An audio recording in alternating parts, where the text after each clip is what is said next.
That's what we call when I visit Tokyo. Get it? Get it? I do. Euthanasia. Get it? Yeah. Get it? Yeah. You're wow. That's pretty good. That's how we're opening the podcast, Daniel. Right when Garrison starts telling that joke, we're not going to explain why we were talking about euthanasia. There's a good reason, but we had to cut it for legal reasons. Speaking of legal reasons, welcome to Behind the Bastards, a podcast that might get sued for these episodes.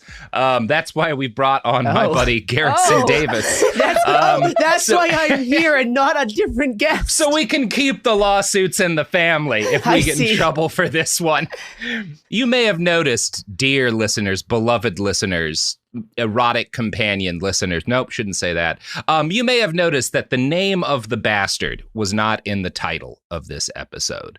But there's a really good reason for that, because the guy we're talking about today is outrageously litigious and also incredibly wealthy. I don't know if he's a billionaire, but like crazy amount of money. He is a deeply, deeply secretive, wealthy Indian entrepreneur who is kind of the founder of India's hack for hire industry. So he is the guy who started. India is now like possibly the largest company offering like shady and very much illegal hacking services to anyone who's willing to pay, like mercenary hacker companies. And this is the guy who started it. And by God, does he love suing people. So we'll see how long these episodes stay up.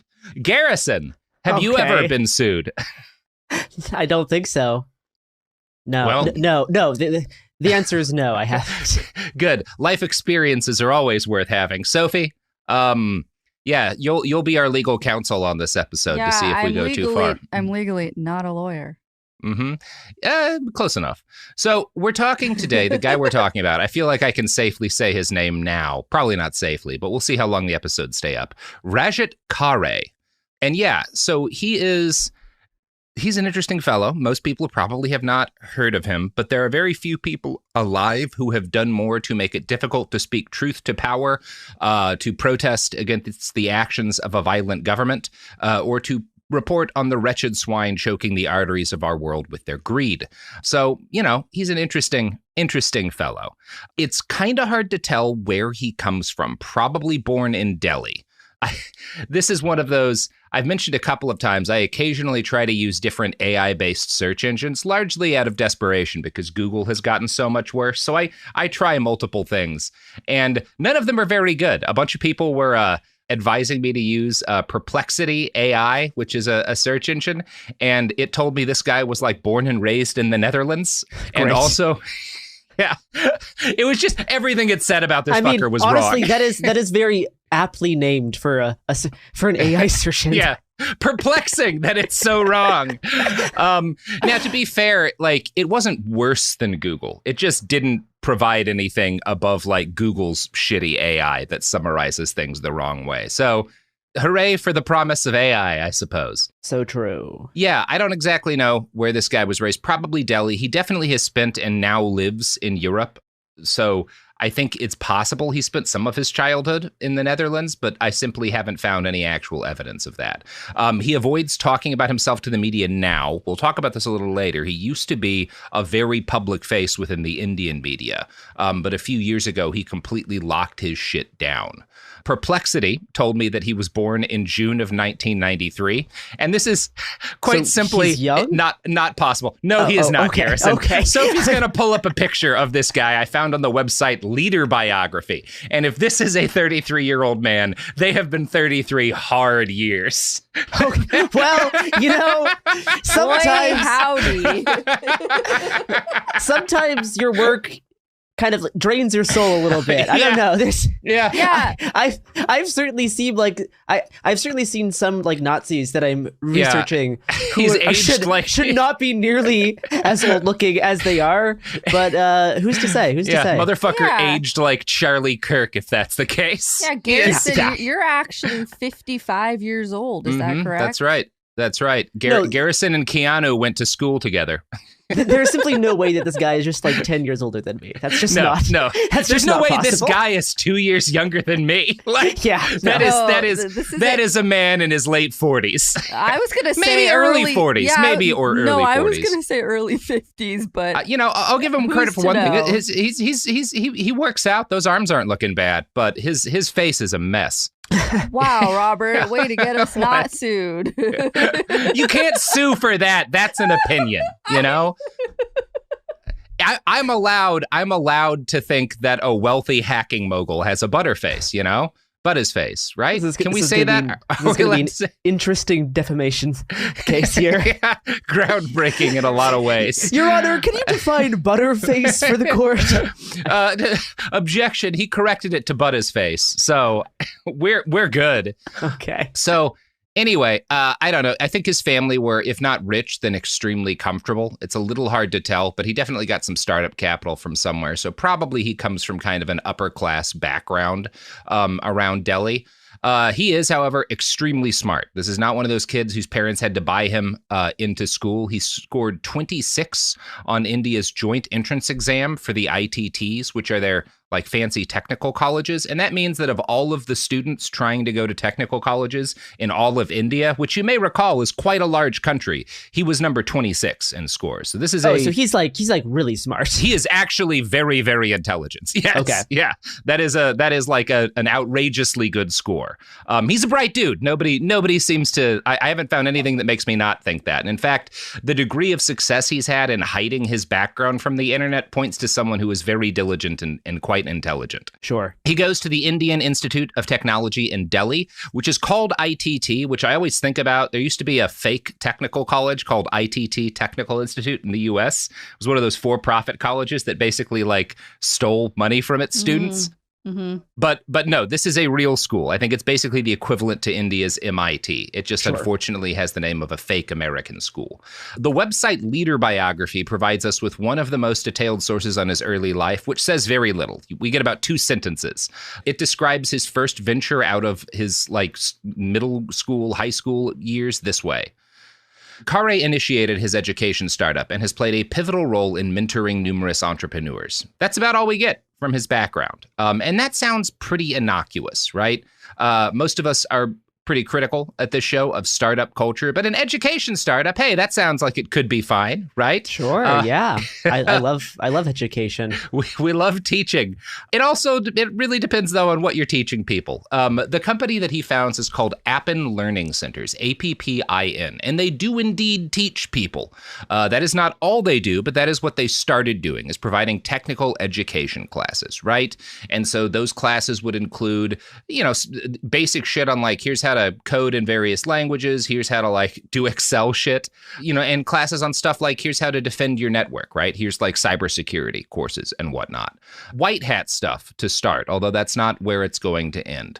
So he founds this company with a group of several of his friends. And the story of this is recounted in a book he wrote, I think this was his attempt at breaking into the hustle grindset motivation industry.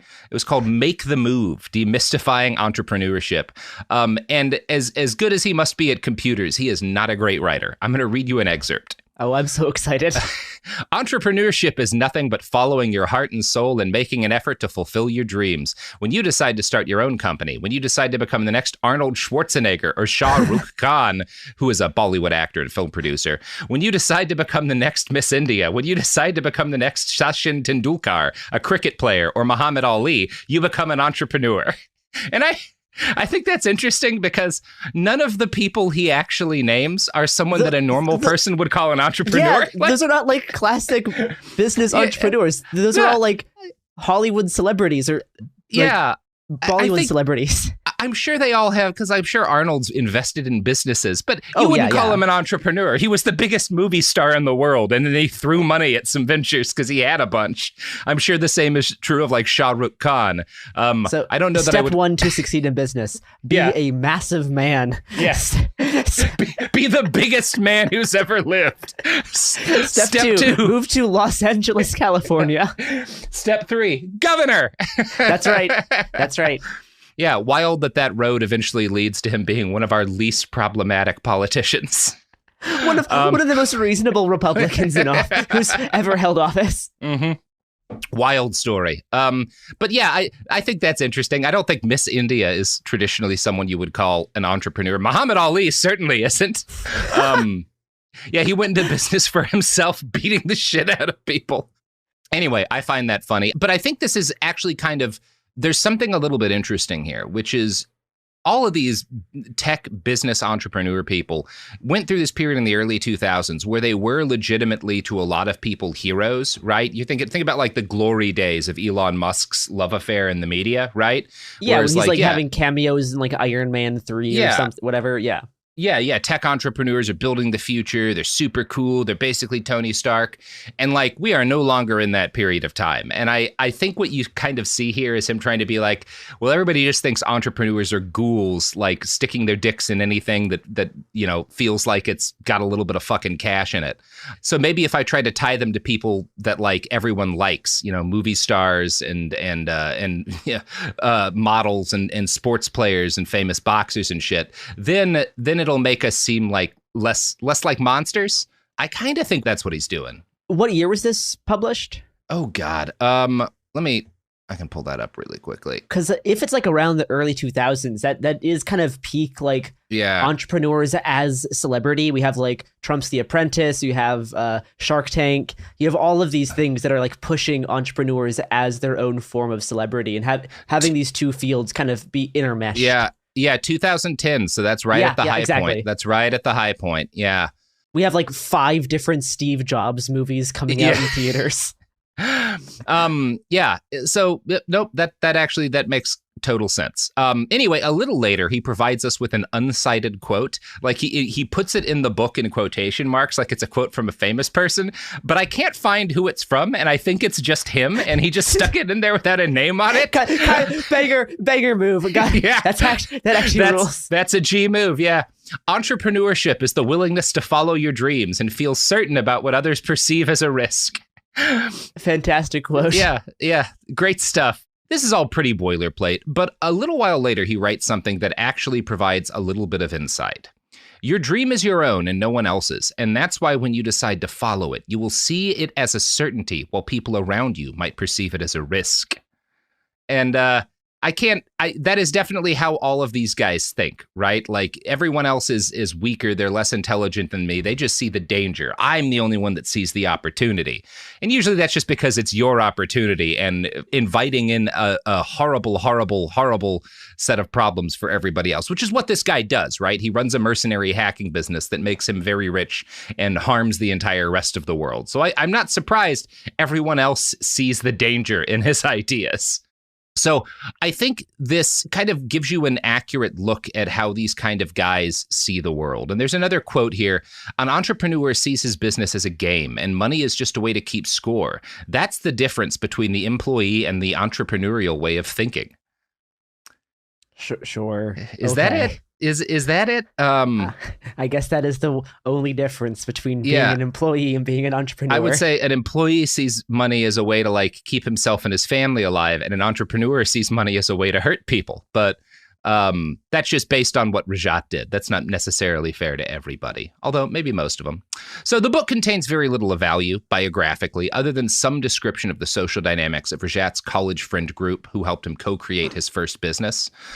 It might say something about him that he does not start narrating the details of his own life until he starts his first business, right? That is like the first time he gets into anything about himself is when he founds this thing. We know nothing about his parents, nothing about his upbringing. There's not like a moment where it's like, as a kid, this happened and it made me want to be an entrepreneur.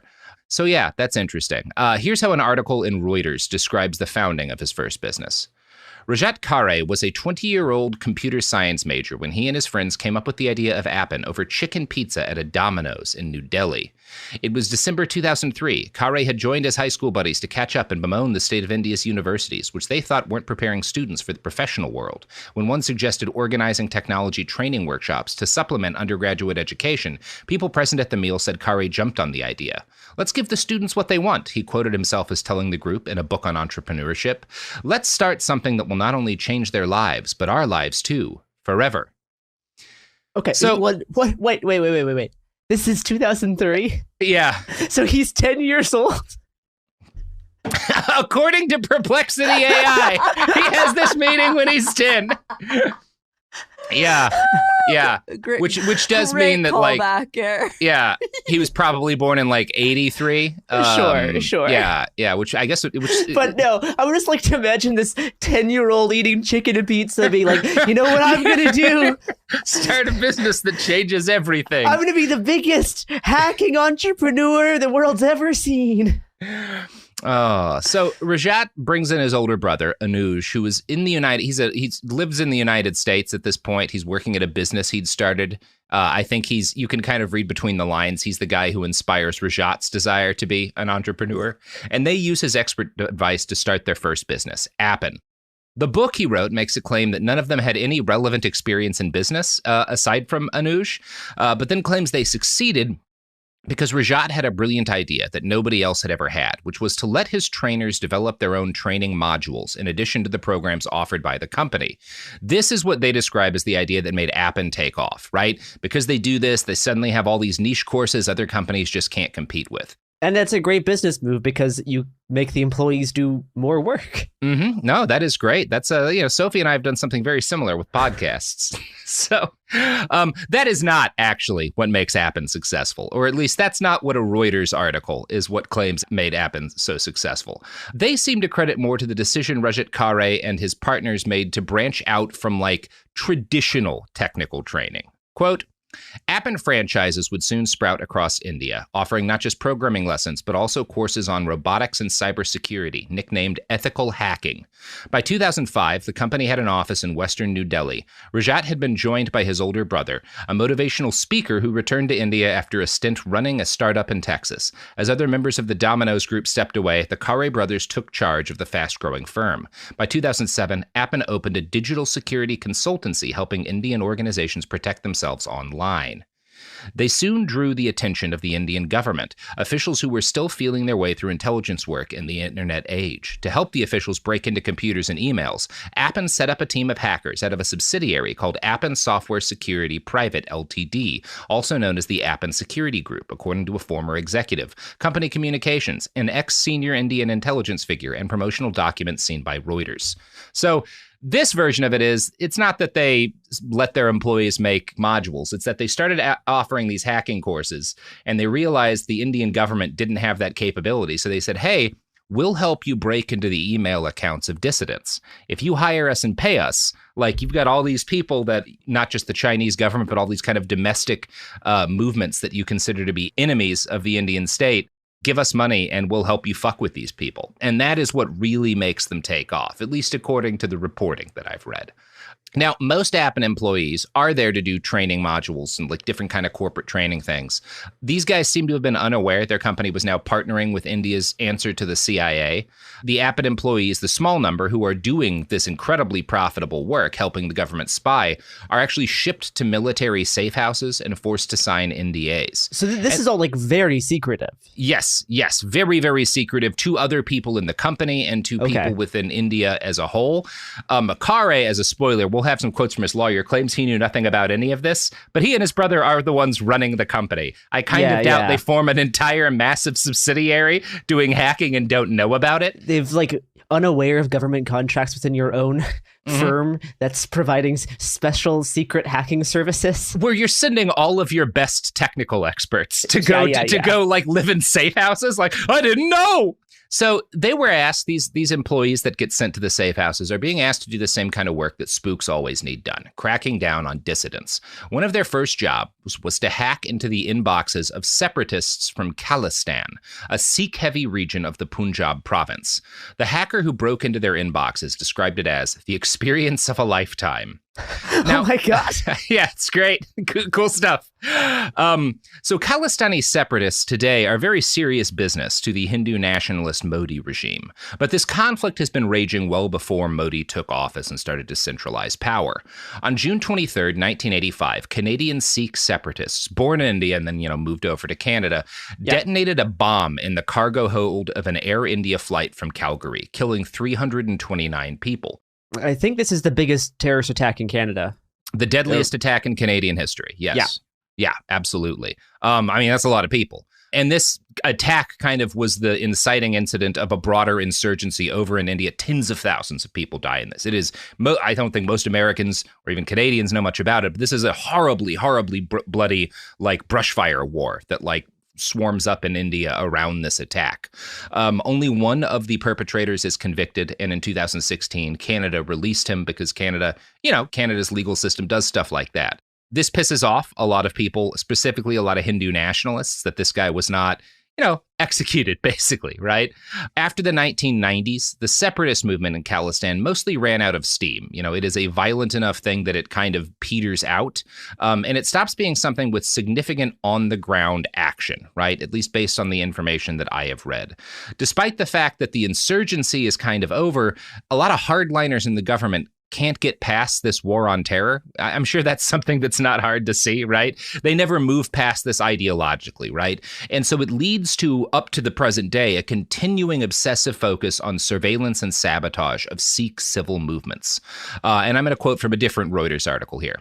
Kanwarpal Singh, political secretary of the Punjab-based Dal Khalsa group, which lobbies for a separate Khalistan, rejected links to drugs or crime. Modi's government is seeking to defame, isolate, and eliminate Sikh separatist leaders, he said. The policy is to call the dog mad and shoot him, he said.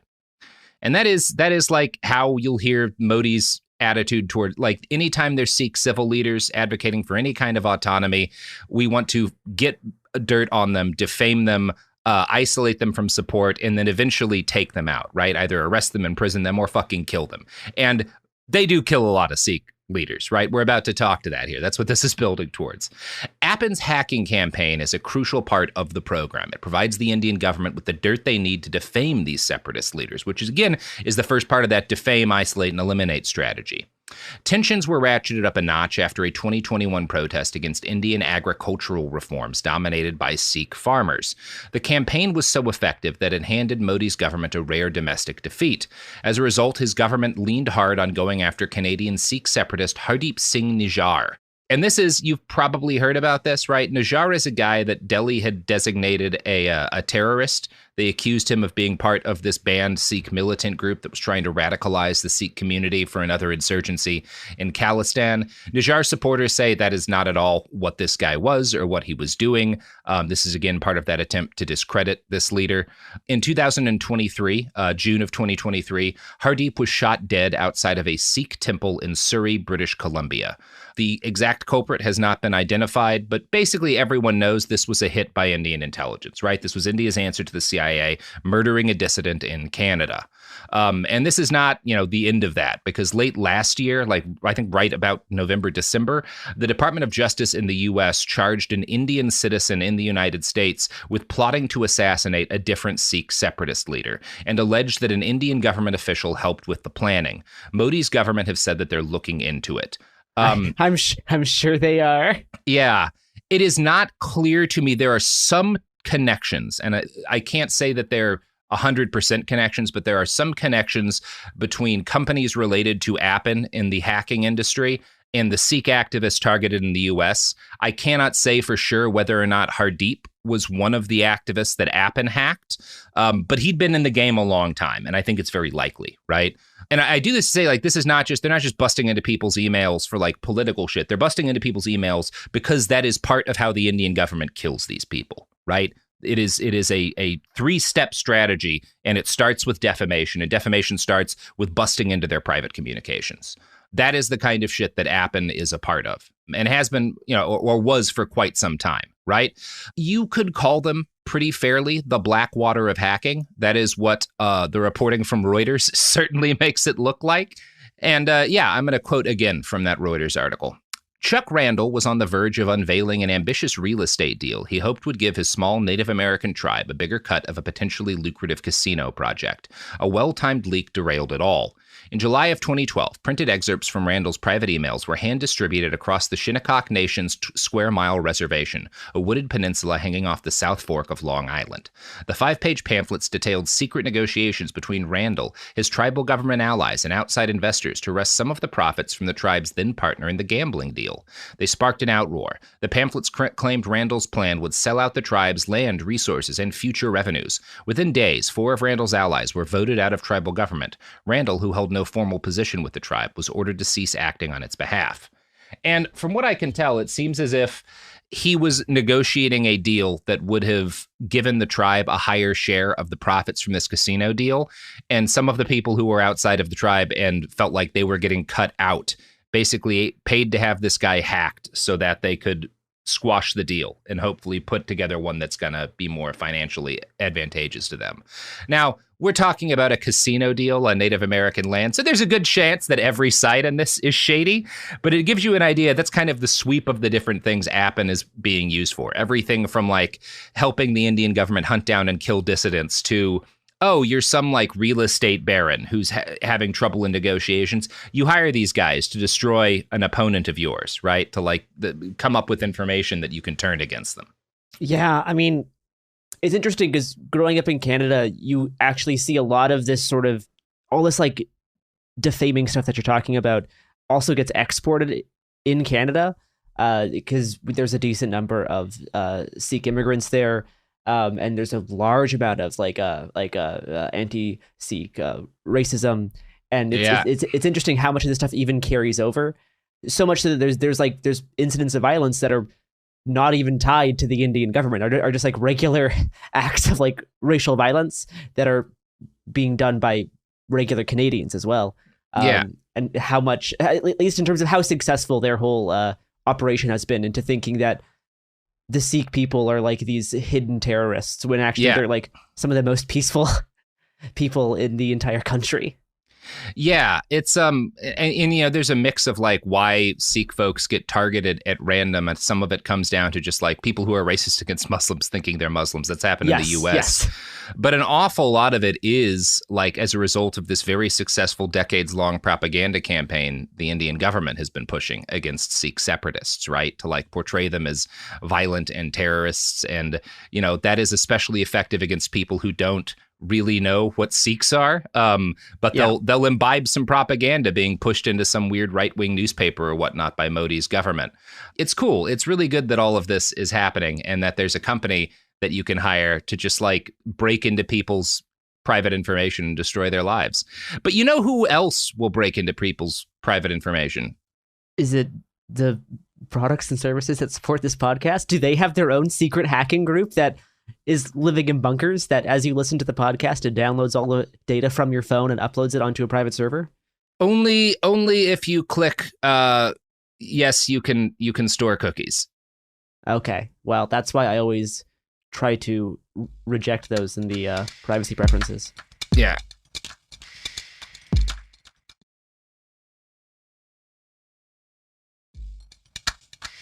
We're back. Having a good time. Never want to stop it all. So, as Appen expands their business into acting as an all-purpose triggerman for shady companies, Appen pitch documents bragged that the company was an expert in cyber spying, email monitoring, cyber warfare, and social engineering. The phrase email monitoring is so funny because like it's trying to be like cute and innocuous, and you're like, no, it's like stealing all of your emails. It is. And by the way, this is illegal in India and illegal basically everywhere else. This is an illegal thing to do under like international law. You're not allowed to operate a business that now. When I say not allowed, I mean on paper you're not allowed. Obviously, nobody's ever gone after these people. In one presentation from 2010, and again, Reuters has their pitch decks and shit. So one presentation from 2010, the year that Rajat wrote that book that we quoted from, Appen bragged about a case where so their client suspected another company had stolen their code for a software store. So this is what Appen says that they did after that, right? So this company is like, hey, we think these guys stole code from us. Go in there and see what you can find. So Appen did this, quote, using social engineering method by posing as an investor company out of UK, which is one of our proxy companies registered in 2005, we were able to get a lot of information like pricing, features to strengthen the fact that an IP theft had actually taken place. We were able to then identify that the CEO checked his emails on an iPhone and hence used a special technique to get access to his email. Using the email of the CEO, ago, we got access to the software head and the sales head computers using a document exploit in our back door, which was sent to us by using CEO's email to them as an interesting read. The computers, though, were behind Cisco IPs and in real-time control of ours. The software sources customer lists and sales volume, which was later used by a client to help local law enforcement raid the facility of the suspect. So again, that's like a state-level operation. We've got like this fake company in the UK that we've been running for, at this point, half a decade. We use that to like make a fake sales call. We use that to find the CEO's email. Then we busted into his email using an iPhone exploit that we're keeping to ourselves. And then we use that to like social engineer our way through the whole company to get all of the evidence that we needed. And this is like a private company selling these services. Yes. This is a private company selling these services to other private companies. And again, I started with the story of the Sikhs because that's like an objectively evil thing. This case, in infiltrating a company that stole, like, I don't care. Like, it doesn't sound like either side on this is like a good guy. These are two like ghoulish companies doing ghoulish things to each other. But it's worth documenting because what they did here, they can do to anyone, to any kind of organization. It shows you kind of the depth of capability that Appen had. And that these other companies that have descended from Appen, which we're building towards, have. So that's great. Now, it is worth noting, and also necessary for us to note for legal reasons, that Rajat Kare's legal representatives have rejected any claims that he runs Appen's hack-for-hire business. The company definitely seems to have advertised that they've done a bunch of hacking for hire, and he and his brother ran the company, but Kare's lawyers claim that he selflessly dedicated himself to cyber defense and the prevention of hacking. According to Kare's lawyers, his only ambition was to run a simple tech training company that would educate people in cybersecurity, AI, and other sexy careers. But rogue actors who worked at Appen started running a hacking business without his knowledge, and he left the company to avoid tarnishing his name with such criminal behavior. That's one of the claims that Kare's representatives make, right? Mm-hmm. I had no idea there was hacking going on in our hacking company. Especially when they're being like hired by governments to do this. It's like, like who is the government going to reach out to? Are they going to like... Yeah, like how do you successfully cordon off all of those resources and employees for a secret hacking business and not have the people running the company be aware of it? You could maybe do that in a company that's like really massive, but Appen is not. Like Appen is not the size of like Microsoft or whatever. Not that I think that's particularly likely to happen with a Microsoft, but at least you could have the argument of like, well, this is $1 trillion company. We do a bunch of shit the CEO's not aware of. I just don't believe there's any way that's the case with Appen. So Reuters showed Kare's representatives the Appen presentation that they had from 2010, which, you know, is during the period where Kare was with the company, in which it advertised its hacking services. And Kare's lawyers called the document a forgery, or they suggested it was doctored. Classic. Now, the legal firm that represents him is called Claire Locke. And Claire Locke, they brag that, like, our job is getting stories killed, right? Like, that's one of the things that they advertise. Like, this is yet another shady company that, like, if you are doing horrible things and people are writing news stories about them, Claire Locke's specialty is in shutting that shit down. This is just like a Russian doll of shady companies that exist to help other shady companies. Yes. It's the whole evil industrial complex, which is also just the only industrial complex. Yeah. I'm going to quote again from that Reuters article. Claire Locke added that Kare could not be held responsible for Appen employees who went on to work as mercenary hackers, saying that doing so would be akin to holding Harvard University responsible for the terrorist bombings carried out by its former student, Ted Kaczynski. Hey, now there's an idea. Now, a reasonable person might say, sure, you can't blame a company if their employees who later leave break the law after leaving. But if you as a company employed someone doing illegal hacking for money, and then they kept doing illegal hacking for money after they left, well, that's kind of like if Harvard had given Ted Kaczynski a PhD in sending bombs through the mail, in which case I would say, yeah, they're probably culpable. Like, we didn't know he'd use his mail bomb degree to mail bombs to people. We thought he was just an academic. Better known for his other work. Yeah. Ted. No, it's like they had a whole secret division that had like secret housing for all. Like, come on, guys. Yeah. So to verify their reporting, and this is kind of after all of the denies from Kare's law people. Reuters notes, quote, "This report on Appen draws on thousands of company emails, as well as financial records, presentations, photos, and instant messages from the firm. Reporters also reviewed case files from American, Norwegian, Dominican, and Swiss law enforcement, and interviewed dozens of former Appen employees and hundreds of victims of India-based hackers. Reuters gathered the material, which spans 2005 until earlier this year, from ex-employees, clients, and security professionals who've studied the company. Reuters verified the authenticity of the Appen communications with 15 people, including private investigators who commissioned hacks and ex-Appen hackers themselves. The news agency also asked U.S. cybersecurity firm SentinelOne to review the material for signs that it had been digitally altered. The firm said it found none."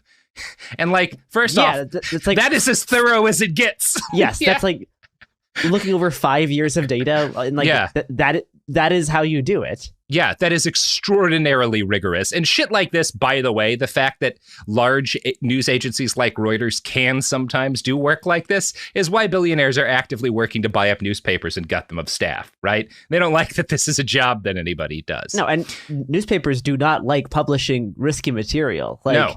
They would not have gone through with this unless it was like really verified. No, Reuters did what is the responsible thing to do when you are doing a story with this kind of risk. Is I will guarantee you, there was a guy on that program whose whole job was to say, no, not enough, no, not enough, no, not enough, no, not enough, until they had an overwhelming degree of verification.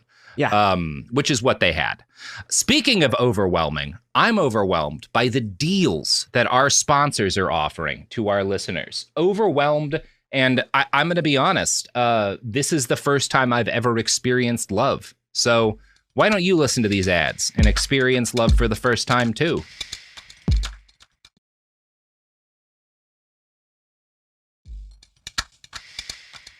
We're back! So, in 2009, Appen bragged that their products were in heavy use by Indian security agencies. Their revenues were something like $1 million, and they bragged to investors that they felt like they could be making 10 times that much in 3 years. And this is like the Appen security chunk, right?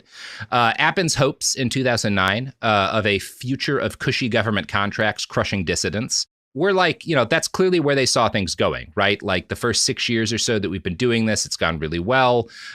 This is what we're going to expand to doing. This is going to be like a huge amount of money in the future. In 2010, they're advertising to corporations, though. They're not advertising to governments. So why did that happen? How did they go from we are the Indian security agency's like #1 hack for hire group to we are selling our talents to like literally the highest bidders in corporate America? Well, that change happened because it came out that a number of highly placed Appen employees were double dipping to the Indian security agencies. Basically, one agency, India's equivalent to the CIA, would hire them to look into a group, right? And they would break into a bunch of shit. They'd get a bunch of data. They'd give it to the agency that hired them.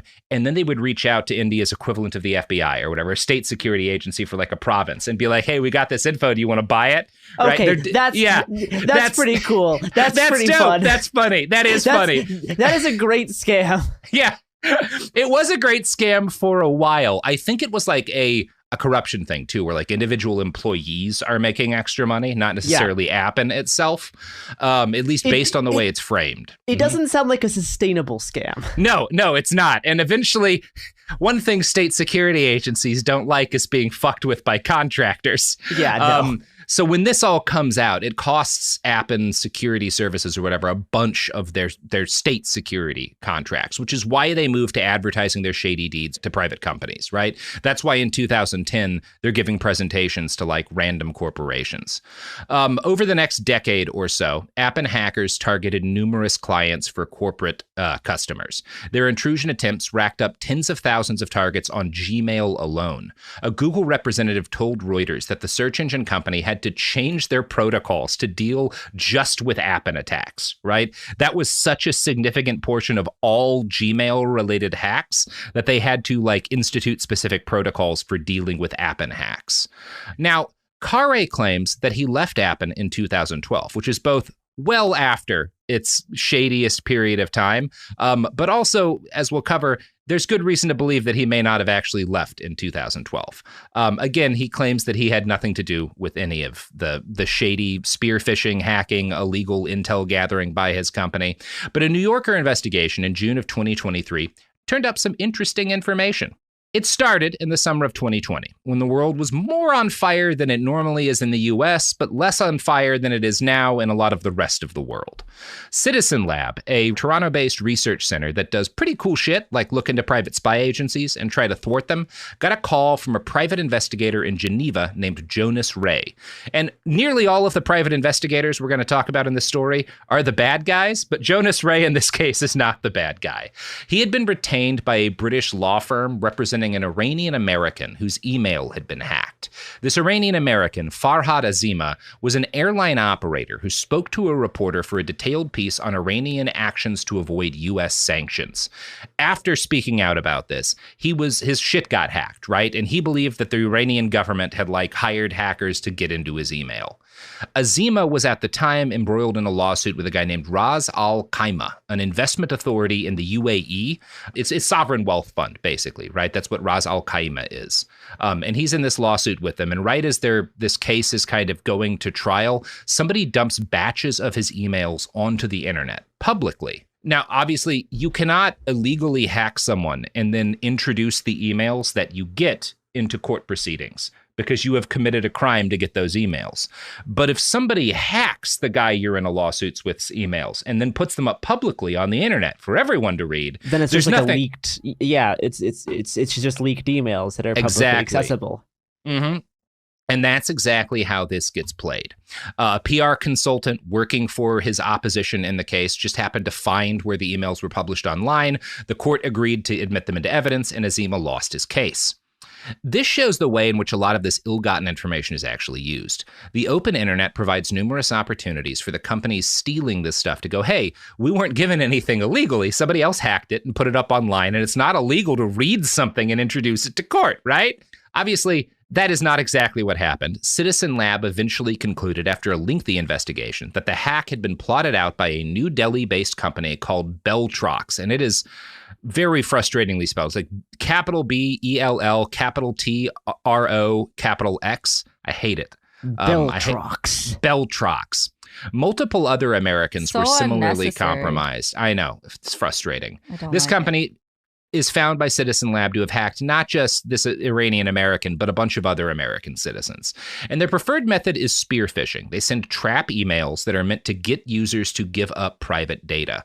Reporting on Beltrox wound up exposing a significant web of wrongdoing, but it also got Citizen Lab looking into the Indian hacker for hire industry, which in the decades since Appen had started dipping their toes into those waters, had become the world industry leader, or at least tied with Israel. One of these days, we'll do an episode on Israel's hack for hire industry. Those are the two big players. It's like Israel and it's India. I think you could view the Indian companies as the kind of more accessible, whereas the Israeli companies tend to take more of a premium in terms of how much it costs to utilize their services. They're the people's shady mercenary hacker organization is what I'm saying. Isn't that so charming? Yeah, it's nice. I love supporting the little guy. Yeah, small businesses. That's really what makes this country great, or that country great, any country great. So Ray that PI who reaches out to Citizen Lab, became aware that there was this huge Indian shady hacking industry going on when he starts looking into the hack on behalf of the law firm that was retained by that Iranian American dude. And Ray tells the New Yorker that when he starts looking into this, he starts finding out about Beltrox and reading about all these other little these hacks done by these Indian intelligence firms. He recalls something that had happened to him about a decade earlier. He had been told by some friends and private intelligence firms in Europe that they had been approached by a wealthy Indian founder named Rajat Kare. Ray claims, "From what I learned in this investigation, he emailed everybody." Brandishing a deck of slides similar, in fact, the very same ones that Reuters was given, he described Appen's business model as ethical hacking. His tagline was that Appen could give you, quote, information that you imagine and also that you didn't imagine. Again, the guy is not a very good writer. But the pamphlet promised customers, get remote access to email, computers, websites, devices which are not accessible, collect confidential information, evidences, and give your customers real satisfaction.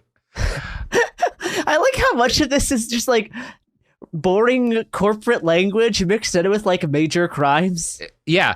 Very, very serious criminal behavior. Give your customers satisfaction. Yeah. With all this stolen data. Yeah, and it's fun because like he talks a lot. Like up to this point, all of his claims had been like, I had nothing to do with this. If there was hacking at my company, I didn't know about it. I've always been just pro cybersecurity.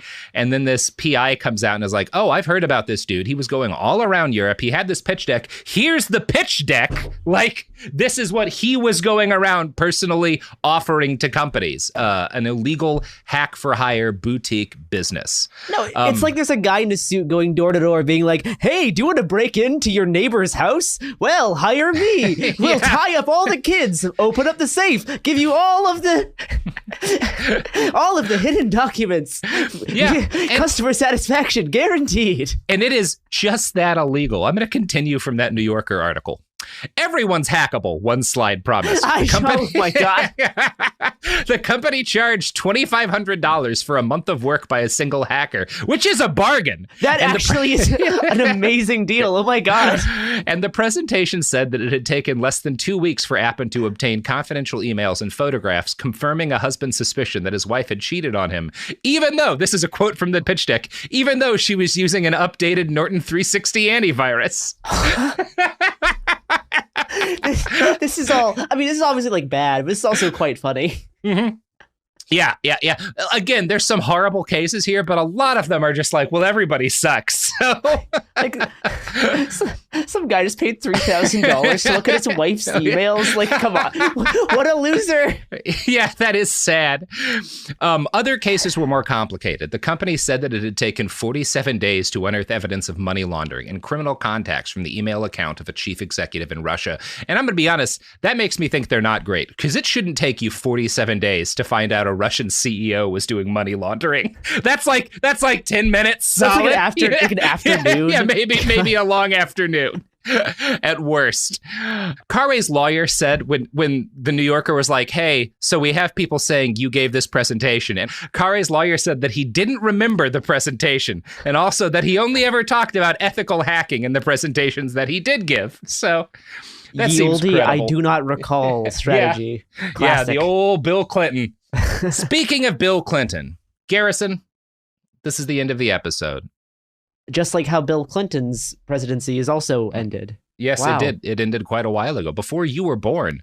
So you lost out on a lot of great jokes. We've established that Garrison is actually 55 years old, so you were factually inaccurate. Oh, okay. So you were around for all of those wonderful cigar-based comments from our nation's comedy press corps. It was good. Yeah, it was know me. I love cigars. Mm-hmm. That was how I learned what oral sex was. That's funny. That's funny. Yeah. I, like several million other American children, had to be like, what's a blowjob? Because it suddenly became something that was on the news. That is, by the way, and they're not entirely wrong for being pissed, why a lot of people hate Bill Clinton, because they suddenly had to talk to their kids about oral sex. Yes. Yeah, well, that's like a significant portion of the population. Mm-hmm. Well, like, you know, at least some kids were given proper sex ed, I guess. Yeah. In case the president tries to fuck you. But that's only gotten more relevant as time has gone on. Yeah, especially with old Sniffin' Joe. Old Sniffin' Joe and old Epstein plane Donald Trump. I love presidents. And don't forget Epstein playing Bill Clinton. And Epstein playing Bill Clinton. Mm-hmm. It really makes you respect a man like George W. Bush, who just killed 1 million people. Morally pure. Garrison, do you have anything you'd like to plug for us? Sure. I just spent a long time watching a whole bunch of Daily Wire Plus exclusive content to write about their two newly launched streaming services. So that is a 3-part episode series on It Could Happen Here. So if you want to hear about Bent Key and Jeremy Boring's new Snow White movie and the Daily Wire Plus hit basketball comedy Lady Ballers, I wrote way too many words about it over on the It Could Happen Here feed. Hell yeah. Well, check out Garrison's work on It Could Happen Here, and I promise we'll find another horrible thing to make them watch. Speaking of horrible things to watch, I guess I don't have anything to say here. Good night. Bye. Behind the Bastards is a production of Cool Zone Media. For more from Cool Zone Media, visit our website, coolzonemedia.com, or check us out on the iHeartRadio app, Apple Podcasts, or wherever you get your podcasts.